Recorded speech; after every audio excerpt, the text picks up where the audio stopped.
Hi, I'm Stephanie with the Brighton District Library, and today we are doing some crime catcher science. And what that's going to entail is some fun activities that is going to look at fingerprints. So everybody's fingerprints are very different and distinct to them. So we're going to take a look at our own fingerprints and see if we can figure out what types we have, and we're going to see if we can also make some fun art with them.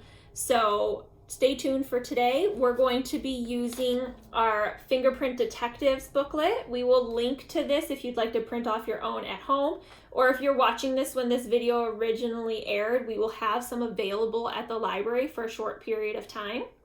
We're also going to use some Play-Doh and white balloons, and anything else you need would be maybe a pencil or a pen, paint, markers, ink pad, something to take your fingerprints with.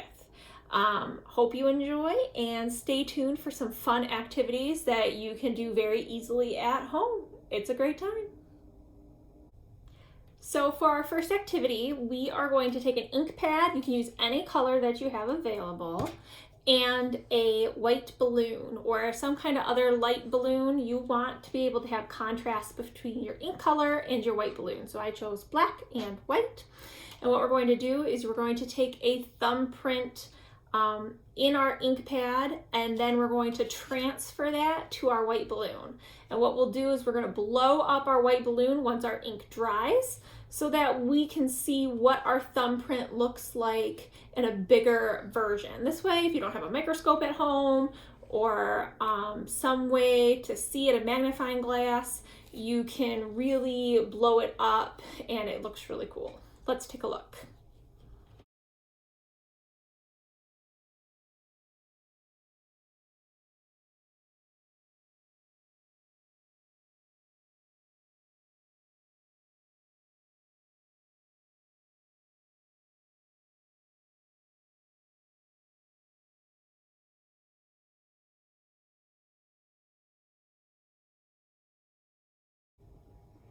So we've let our thumbprint dry on our balloon, and this is what we have.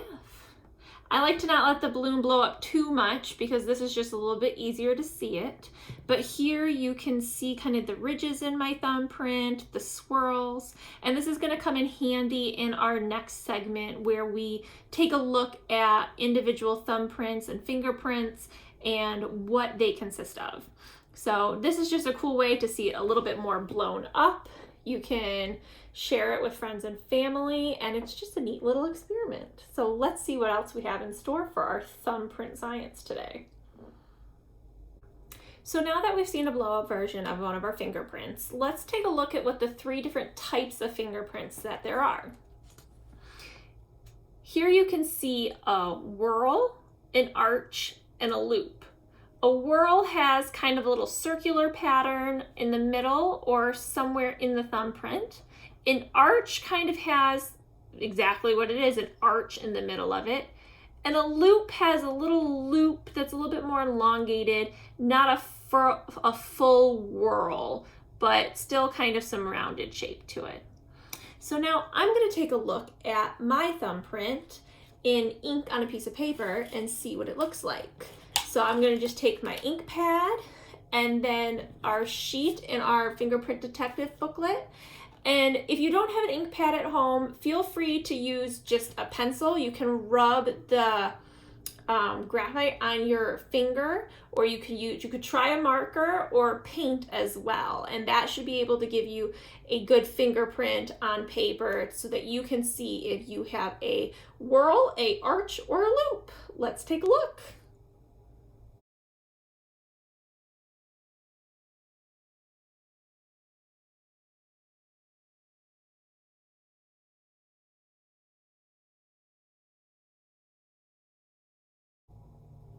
So you can't really see well on camera because it gets a little fuzzy, but my thumbprint is a whorl. It's a little bit hard to tell, but you can see a circular pattern here in the middle, and so I think it's a pretty classic whorl.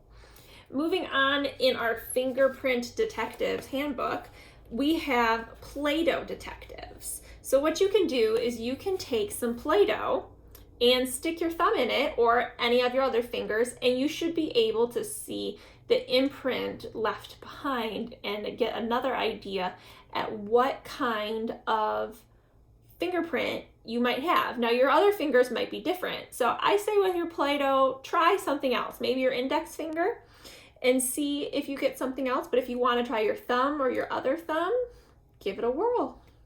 That's a fingerprint joke.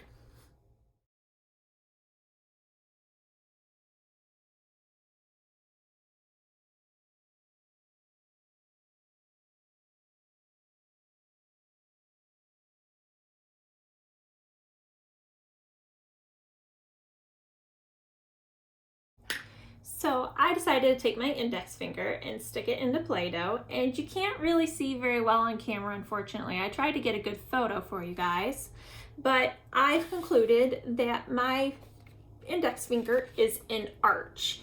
And the way that I kind of described it is that it's an arch and that it's kind of centered. The arch is in the middle of my finger. It's not really off to one side or the other.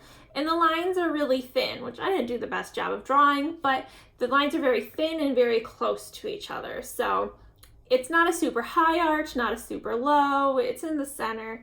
But unlike my thumb, which is a whorl, my index finger is an arch. So the next activity that we're going to do in our Fingerprint Detective workbook or booklet is we're going to do the Catch the Culprit. So what you can do is you can take your fingerprint and a friend's fingerprint and describe how they are similar and describe how they are different. So you can find somebody at home with you to do this, or if you want, you can even take two different fingers and see and compare and contrast how they're the same. Let's see if we can kind of see how two different fingerprints might look a little different. So before we wrap up our Fingerprint Detective booklet, let's take a look at our comparison of two fingerprints. Now our black one is a loop and it's kind of off to the side and it's a little bit smaller. And our purple one has a very high arch right in the center, and it's a little bit hard to see on screen, I do apologize. But I hope that when you're at home, you can take a look and really compare and contrast and see what the two differences are.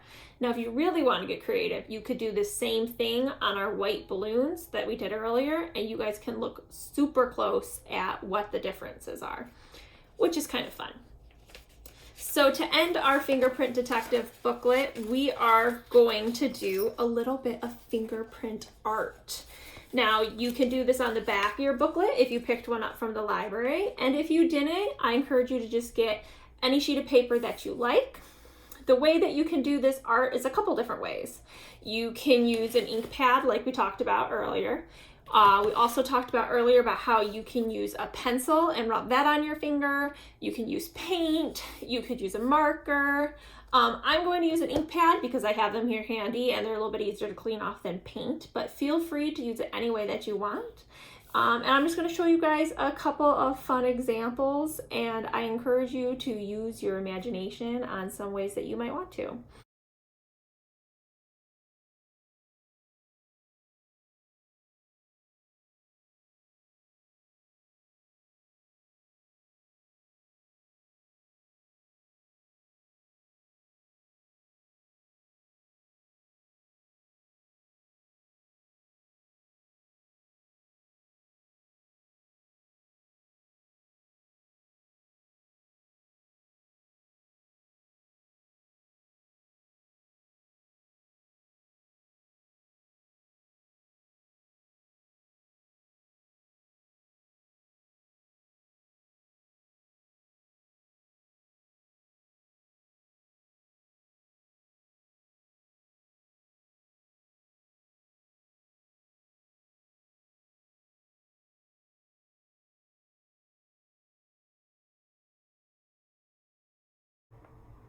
Thanks for joining us for Crime Catcher Science Thumbprint Edition. I hope that you enjoyed today's activities and learned a little bit along the way. Please come and visit us at the library, as well as check out our YouTube channel and Youth Services blog. We have a lot of fun, cool things that we're working on, and we'd love to see you there. Have a wonderful day. Thanks for watching.